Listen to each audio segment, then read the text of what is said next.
Hello, my name is Yanka, and today I'll be analyzing a really unique behavior from the Nara park deer in Japan.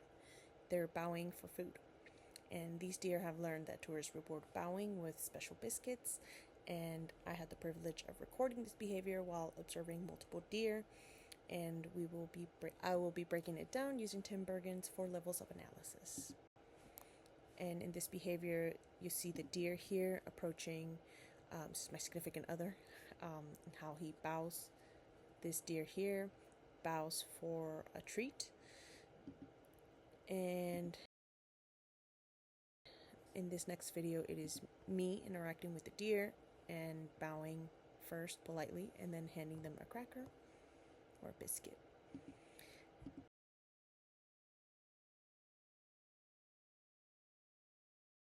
And at the Tim Bergen level 1, at the mechanistic level, bowing appears to be triggered by their reward anticipation.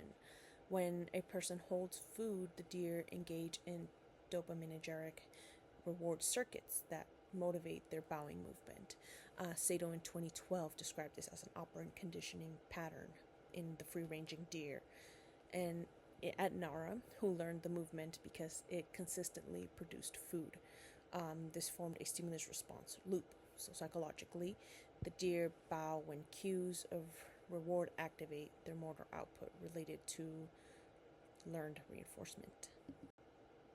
And now for the Tim Bergen level 2, this behavior likely develops through social learning. Young deer observe the older deer bowing and receiving food, and then they imitate and refine the behavior over time and with repeated interactions with people. Takahashi's 2018 study on the Nara deer supported this idea. It notes the transmission of bowing via observation and reinforcement as the younger deer interact with the tourists. So this is learned over time, shaped by human contact rather than purely instinctive. Now for the Tim Bergen level 3 evolution, bowing may have come from ritualized submissive signals in deer.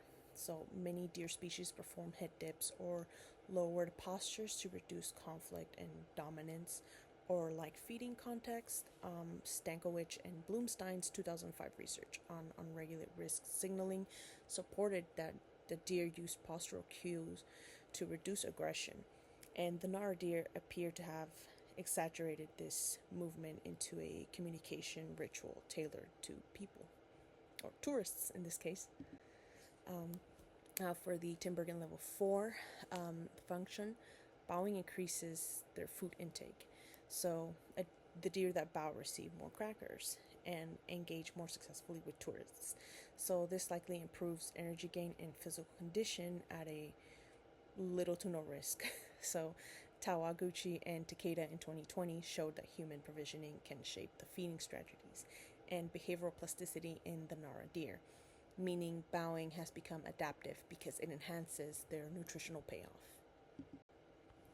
And I'd say this relates to the communication module in the cogbooks, because the bow has become a ritualized visual signal that modifies the receiver behavior, and it aligns with the principles of operant conditioning and the display evolution.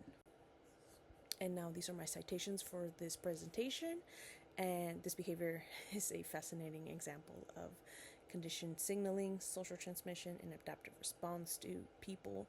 I had the privilege of observing this behavior in 4K, and thank you for watching.